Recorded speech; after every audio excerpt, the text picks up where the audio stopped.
σχέση με αυτό που ήσασταν σήμερα εδώ να με στηρίξετε σε αυτό. Το πρώτο μου βιβλίο, αν και είναι το δεύτερο που έχω γράψει, είπατε πολλά πράγματα. Τώρα τι να πω εγώ, όσο μπορώ θα συνοψίσω κάποια πράγματα και εγώ. Λοιπόν, πώς ξεκίνησε αυτό το βιβλίο, ποια ήταν η έμπνευσή μου. Από μια σκέψη. Αφού δεν μπορούν να έρθουν οι γονείς σε μένα, πρέπει να πάω στους γονείς. Αυτή ήταν η σκέψη που με παρακίνησε να προσπαθήσω να γράψω ένα βιβλίο. Βέβαια, από το 2000 βλέπω παιδιά, γονείς, επαγγελματίες, φροντιστές και διαπίστωσα το εξής. Το ένα είναι, η δυσκολία τους είναι ότι δεν συνδέονται εύκολα με τα παιδιά τους και τους μαθητές τους. Πολύ μεγάλη δυσκολία στη σύνδεση. Και το δεύτερο, η δυσκολία της αποδοχής των δύσκολων συναισθημάτων, των δυσκολικών συναισθημάτων. Γι' αυτό και αυτό το βιβλίο δείχνει σε όλες τις ιστορίες, στο πρώτο βήμα, τη σύνδεση που πρέπει να κάνει ο φροντιστής και στο δεύτερο επίπεδο είναι πώς στηρίζει το παιδί όταν βιώνει δύσκολο συναίσθημα. Στο βιβλίο δεν θέλουμε ο φροντιστής να πάρει το συναίσθημα από το παιδί. Απλά θέλουμε μέσα από τις τεχνικές να βοηθήσει το παιδί να αμβλύνει την ένταση αυτού του δυσφορικού συναισθήματος, έτσι ώστε το παιδί να μπορέσει να το διαχειριστεί. Στα μικρά παιδιά πολλές φορές τι κάνουμε, όταν πέφτουν και χτυπάνε, στο τραπεζάκι κάνουμε «Ντά το τραπεζάκι, ντά το τραπεζάκι». Και εδώ στο τα λουκούμια, και εδώ στα ξερολούκουμα, και εδώ στο... Αυτό δεν είναι βοηθητικό για το παιδί. Γιατί δεν είναι βοηθητικό? Τη στιγμή εκείνη που το παιδί κλαίει γιατί έχει χτυπήσει στο τραπεζάκι, στον εγκέφαλο δημιουργείται μια νευρονική σύναψη μεταξύ εμπειρίας και συναισθήματος. Με το να το κάνεις αυτό το πράγμα, παίρνεις τη σκέψη του παιδιού αυτομάτως από το συναίσθημα. Και έτσι δημιουργούμε σιγά σιγά παιδιά αποφευκτικά. Δηλαδή να μην δίνουν έμφαση στα συναισθήματά τους. Όλοι οι ενήλικες φροντιστές έχουν καλή διάθεση, αγαπούν τα παιδιά τους και τους μαθητές τους και υποφέρουν γι' αυτά. Αλλά αυτές οι τεχνικές, οι ξεπερασμένες, το να μην δίνουμε την δυνατότητα στο παιδί να επεξεργαστεί το συναίσθημά του και να το ονομάσουμε εμείς, δεν βοηθάει τα παιδιά. Είναι σαν την κατσαρόλα που βράζει και τους βάζουμε το καπάκι από πάνω. Με το να ονομάσουμε το συναίσθημα και να το αναγνωρίσουμε στο παιδί, ανοίγουμε το καπάκι. Και έτσι το συναίσθημα διοχετεύεται. Και αφού διοχετευτεί αυτό όλο το πράγμα, τότε η ένταση μειώνει. Σε καμία ιστορία το παιδί δεν πάβει να είναι στεναχωρημένο, θυμωμένο, θλιμμένο κτλ. Ούτε ήταν ο στόχος μου αυτός να φτιάξω ροζ ιστορίες, ροζ νεφάκια με τέλος. Ο στόχος μου είναι να δείξω στο γονιό και στο φροντιστή πώς μπορεί να βοηθήσει το παιδί να μειώσει την ένταση του συναισθήματος. Η σύνδεση δεν είναι μια απλή λέξη. Για να κάνεις τη σύνδεση θέλει να έχεις αναπτυγμένες κάποιες δεξιότητες. 4 πράγματα είναι η σύνδεση. Είναι η πνευματική επαφή, το άγγιγμα, ο ζεστός τόνος φωνής και το high level επίπεδο. Πέφτουμε στο επίπεδο του παιδιού, στο ύψος του παιδιού. Δεν μπορούμε να κάνουμε συναίσθηση από ψηλά, από το δωμάτιο, από οπουδήποτε. Ο λόγος είναι ωραίος ο λόγος. Τα λόγια είναι δυνατά. Αλλά δεν είναι τόσο δυνατά όταν δεν υπάρχει το βλέμμα. Το βλέμμα αναδεικνύει το λόγο. Και θα το δείτε και στη σχέση στους ενήλικες. Είναι άλλο πράγμα να σου ζητάει ο άντρας σου ή η γυναίκα σου κάτι και να σε κοιτάει στα μάτια, και άλλο να σου δίνει μία εντολή από μέσα να κάνεις κάτι. Δεν σε παρακινεί. Δεν έχει τόση μεγάλη δύναμη. Οπότε σκέφτηκα το εξής, γιατί δεν είδα κάτι ανάλογο στην αγορά του βιβλίου όπως το ψάξα. Να φτιάξω ένα μικρό βιβλίο με καθημερινές ιστορίες που μπορούν να συναντήσουν και οι γονείς και οι οποιοδήποτε φροντιστές, γρήγορο, συμπυκνωμένο και να μην κουράζει. Οπότε, λέω, ωραία, θα φτιάξω τη στρατηγική, αλλά ο γονιός δεν πρέπει να ενημερωθεί γιατί πρέπει να κάνει αυτή τη στρατηγική. Τι είναι πίσω από αυτή τη στρατηγική, εν πάση περιπτώσει? Γιατί θα δούμε πολλά βιβλία έξω στα βιβλιοπωλεία που προτείνουν τους γονείς πώς να αντιμετωπίζουμε το φόβο, διάφορα συναισθήματα, αλλά κανείς δεν εξηγεί στον γονιό για ποιο λόγο πρέπει να το κάνει αυτό το πράγμα.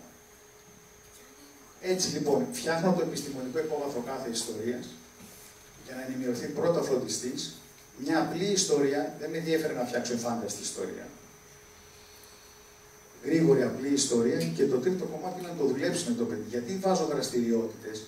Για να ενημερωθεί ο γονιός ή ο εκπαιδευτικός πώς αισθάνεται το κάθε παιδί και να προβούν μετά σε διόρθωση. Πρώτα ο γονιός σε διόρθωση ή ο εκπαιδευτικός και μετά να μπορέσουν να βελτιώσουν τις όποιες ανάρμοστες ή αντικοινωνικές συμπεριφορές του παιδιού όταν βιώνει δύσκολα συναισθήματα ενημέρωση.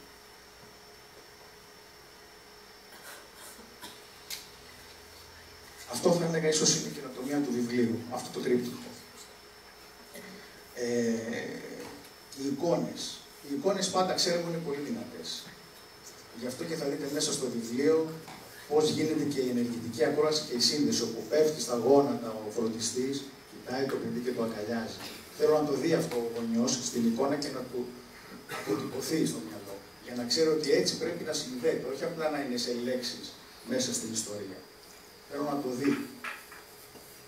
Σε όλες τις ιστορίες, οι φροντιστές ονομάζουν το συναίσθημα του παιδιού. Δυστυχώς, αυτή η συναισθηματική κουλτούρα δεν υπάρχει πολύ στις ελληνικές οικογένειες και φαντάζομαι παγκοσμίως.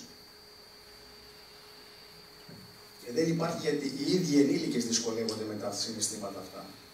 Δεν τα αντέχουμε, δεν μπορούμε να βλέπουμε το παιδί μας να υποφέρει και να κλαίει. Το κλάμα όμως είναι συναίσθημα. Και πάμε και το παίρνουμε. Έτσι θα δείτε σε όλες τις ιστορίες φροντιστές να ονομάζουν το συναίσθημα. Η ονομασία του συναισθήματος είναι η πιο σπουδαία ψυχική παρέμβαση στην ανθρωπότητα. Δεν χρειάζεται να λύνετε τα προβλήματα των παιδιών. Τα παιδιά αυτό που θέλουν είναι να τα ακούτε.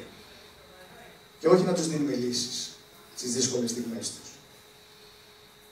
Δεν είναι δικό μας πρόβλημα αυτό.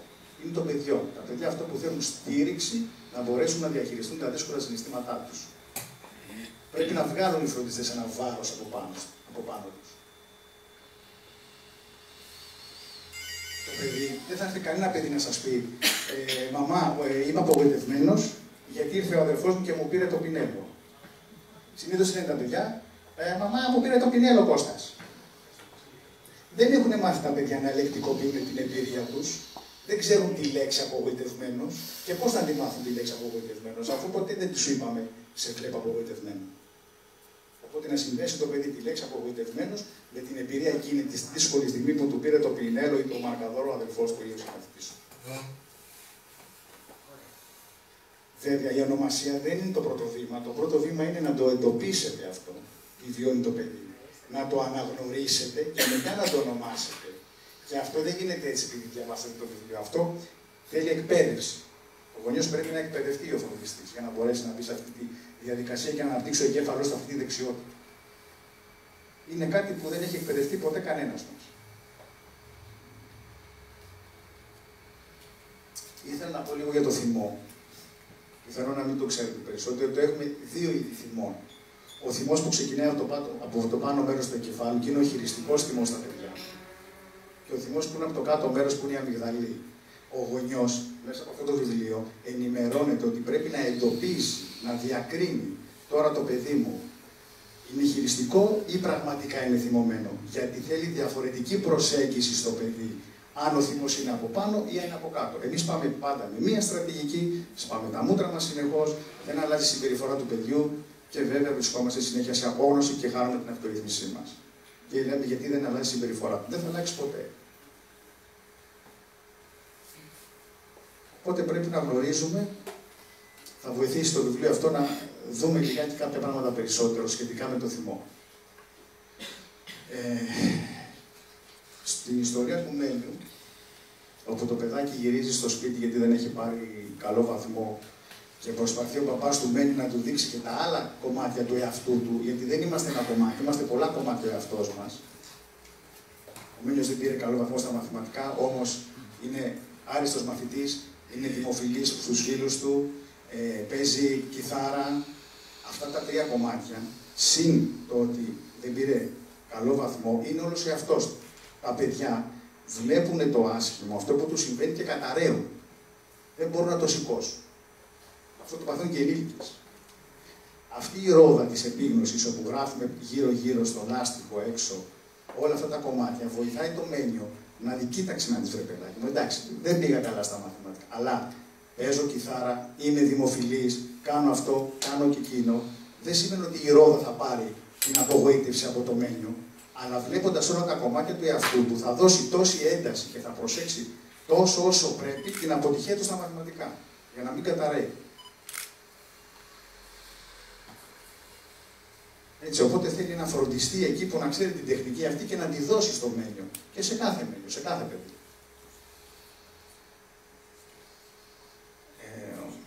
Επίσης, η πρώτη ιστορία που αφορά στην μικρή μας που δεν την παίζουν στο διάλειμμα και κάθεται μόνο στο παγκάκι και είναι στεναχωρημένη και λυπημένη, δίνουμε το παράδειγμα του καιρού. Όσο καιρός έχουμε τη βροχή, αλλά δεν είχαμε και χθες βροχή και μετά τη βροχή θα έρθει ο ήλιος. Θέλουμε δηλαδή να δείξουμε την προσωρινότητα των συναισθημάτων. Τα συναισθήματα δεν έρχονται εδώ για πάντα. Ανά 90 δευτερόλεπτα μπορεί να αλλάζουμε συναισθήματα. Εχθές ήμασταν χαρούμενοι, σήμερα είμαστε απογοητευμένοι, αύριο μπορεί να είμαστε ακόμα καλύτερα. Τα παιδιά δεν έχουν αυτή την έννοια της προσωρινότητας των συναισθημάτων. Νομίζουν ότι όντας τώρα στεναχωρημένα θα είναι για πάντα. Πληγωμένα, θυμωμένα, στεναχωρημένα. Δεν μπορούν να το καταλάβουν εύκολα τα παιδιά. Γι' αυτό δίνουμε ένα πολύ ωραίο παράδειγμα από τον Ντάνιελ Σίγκερ σχετικά με τον καιρό, για να δείξουμε στα παιδιά ότι είναι καλά κάνεις τώρα και νιώθεις μόνη και είσαι στο παγκάκι, αυτό που λέει η κυρία Λίτο η δασκάλα. Βεβαίως και πρέπει να στεναχωριέσαι που οι φίλες σου δεν σε παίζουνε. Δεν το παίρνουμε αυτό από το παιδί. Πρέπει να βραχεί το παιδί. Δεν μπορεί να είναι στη βροχή και να κάνει ότι δεν βρέχεται, με την παρηγοριά τη δικιά μας να του πάρουμε το συνέστημα. Πρέπει καλά κάνεις και στεναχωριέσαι. Και πρέπει να στεναχωριέσαι γιατί οι φίλες σου δεν σε παίζουν τώρα. Όμως μια σκέψου. Χθες με την Ιόλη και την Αρετή παίζατε. Σκέφτεται. Ναι, βέβαια, παίζαμε. Μπορεί να παίξετε και αύριο μαζί. Δεν θα είσαι για πάντα έτσι. Και κάπως χάνει την ένταση αυτή η μοναξιά που βιώνει το παιδί. Ότι αυτό δεν θα ισχύει για πάντα.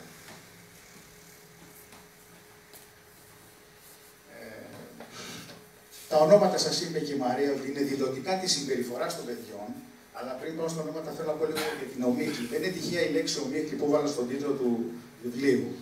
Η ομίχλη είναι ένα φυσικό φαινόμενο που τι μας κάνει, δεν μπορούμε να διακρίνουμε τι γίνεται απέναντι. Δεν έχουμε ορατότητα. Αυτό όμως δεν πάει μόνο στο γονιό. Για μένα πάει και στο παιδί. Όταν δεν έχουμε μάθει το παιδί να λεκτικοποιεί το συναίσθημα του, να ξέρει ότι τώρα είναι ταραγμένος, θυμωμένος, απογοητευμένος, δεν ξέρει τι να πει, είναι ένα ομιχλώδες τοπίο για το ίδιο το παιδί τι είναι αυτό που του συμβαίνει μέσα του. Αλλά πάει και στον ενήλικα φροντιστή. Μπορεί να διακρίνει ο φροντιστής απέναντί του το παιδί του τι νιώθει. Είναι σε θέση να το καταλάβει και να το ονομάσει.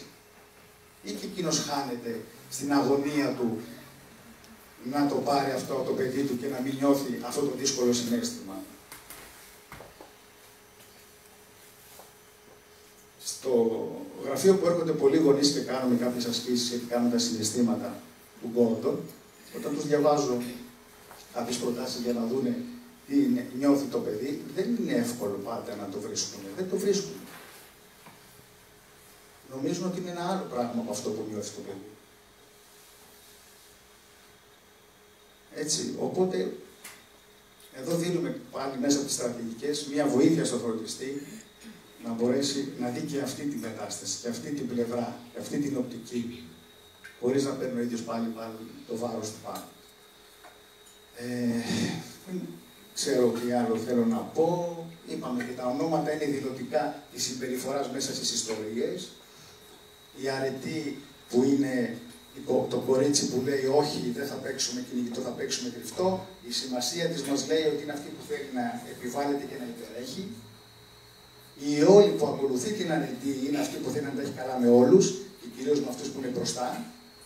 Ενώ η φίλη μας η Αλκιόνη είναι αυτή που μας λέει και η μυθολογία ότι πληγώνεται βαθιά όταν τη συμβεί κάτι. Και έρχεται εκεί η δασκάλα Ελιτό, η οποία η σημασία του ονόματός της είναι αυτή η οποία συμβουλεύει και παρηγορεί και βοηθάει. Και την εκτιμούν και τη χαίρουν όλοι. Δεν είναι τυχαία τα ονόματα. Ακόμα και ο Αντώνης. Ο Αντώνης σημαίνει νοηολογικά ότι θυμώνει.